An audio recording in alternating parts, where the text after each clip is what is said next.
Hello friends, welcome to Dream Big Ielts classes.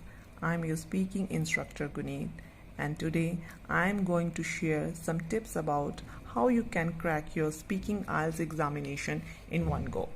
So let's do it. At first you have to understand the format of Ielts speaking. So let me tell you one thing. Speaking test has divided up into 3 categories. Number 1 is your basic introduction. Number 2 is cue card topic. Number 3 is the questions related to your second topic, like your cue card topic. And these 3 parts all conclude to the Ielts speaking test. Moving on. Ielts speaking part 1. Today I am going to share some tips about speaking part 1. Number 1 is general and academic. So there are Ielts 2 examination, journal examination and academic.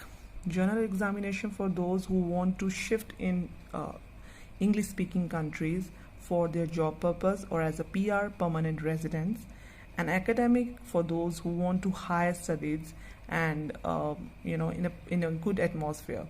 So 4 to 5 minutes is a time where you are allowed to speak your topic to your trainer at a particular day, at a particular place, and one-to-one interaction with your coordinator.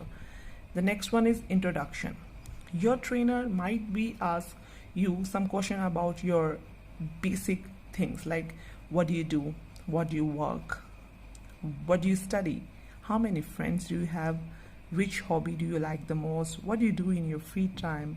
Just discuss about your leisure time activity, which food do you prefer, and which sport person do you follow the most. So these are the basic questions which might be asked by your trainer on your speaking test. Next one is the important factors to consider on your speaking test. Number 1 is pronunciation. It is very important to keep in your mind that your pronunciation is good. Like if you are say a word people, it should be a people, like in a very rhythmic way, people. You cannot say people.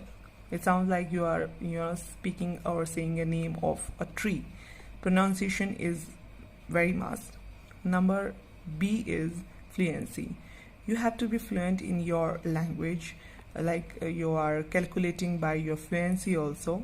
You cannot say so these things will definitely minimize your band score. Number C is vocabulary. Vocabulary means you have to use massive words, fancy words instead of using simple words.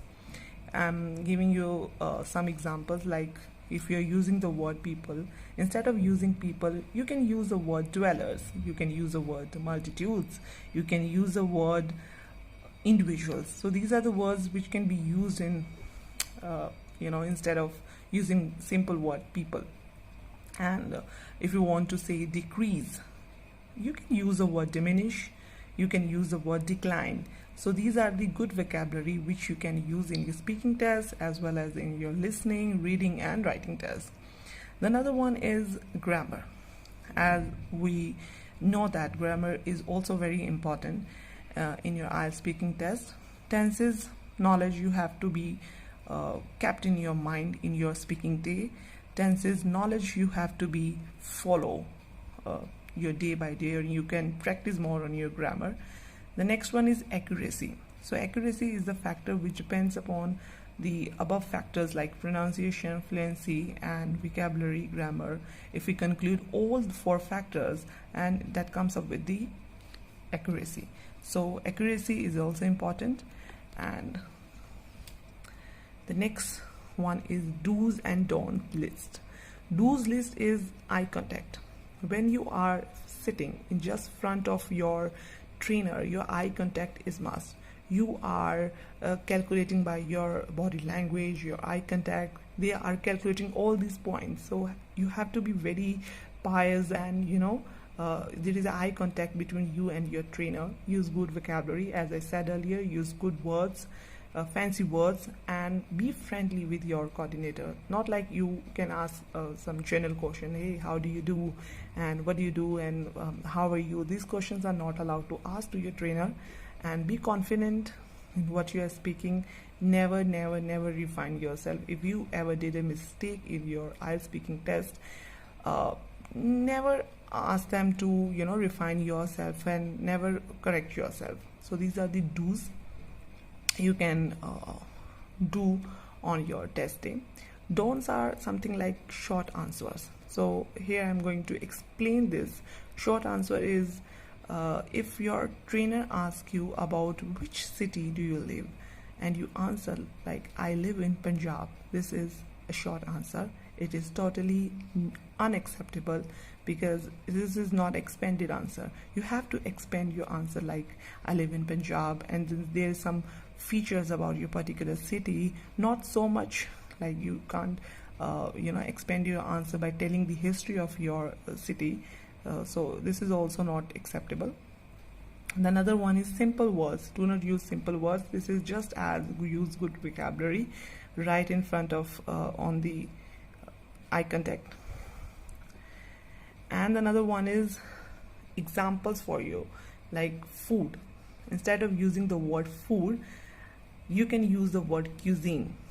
Like if your trainer asks you about which food do you like the most, you cannot answer like I like that food, I like this food. You can use I like Indian cuisine. My favorite Indian cuisine is that. So the example you can expand it by using good vocabulary. And there is another example of current time. You can use the word modern time, contemporary era, newfangled era. These are new vocabulary words which you can use in your speaking test.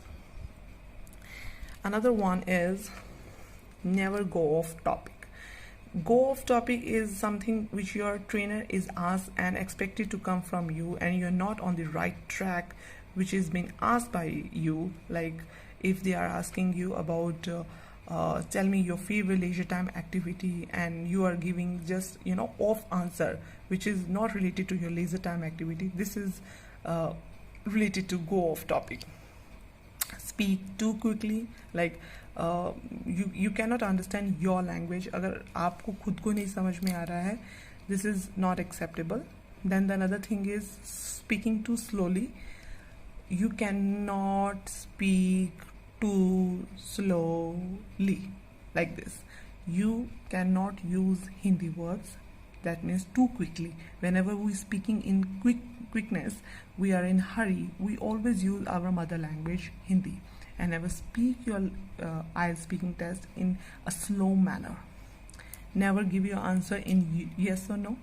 Like your trainer is asking you question about do you love Punjabi food, and you answer like yes. This is not the answer. There is not a yes no competition. You have to expand your answer like yes, I like Punjabi food, I like butter chicken, I like saag and something. You have to expand your answer, not particular yes or no for your answer. And last one is do not worry about your perfect English. As everybody know that nobody is perfect, so never focus on your English to be perfect, and you should be very perfect on that special day of your speaking test. And do not be nervous. So next I am going to share a key tip which is related to your speaking test. Number one is expand your answers. Like I said, that you cannot say your answer in just yes or no. You have to expand your answers. Give examples, more and more examples. If you do not have any example, you can cook up the story and then give the example. And synonyms and antonyms of basic words you should keep in your mind. For example, where are you from? So you can say I am from Rajasthan. I am from the city of food basket known as Shri Ganganagar. So you can expand your answer in a beautiful manner. Number second is what is your favorite cuisine? So you can say that my favorite cuisine is Indian cuisine, as I am an Indian and I have a soft corner towards it. I love South Indian food the most. So you can expand your answer. Next one is what do you study? If you are studying, you can answer your studying, and if you are working, you can answer in your work area. and how many members in your family. You can tell the members of your family and then divided your family members into male and female. You can say that I have 2 siblings, my mother, my father, my grandfather. Always expand your answers. If the trainer is interested in you, he or she will definitely ask the questions related to your like if how many members in your family. Definitely ask you the question that what do your father do, what do your mother do,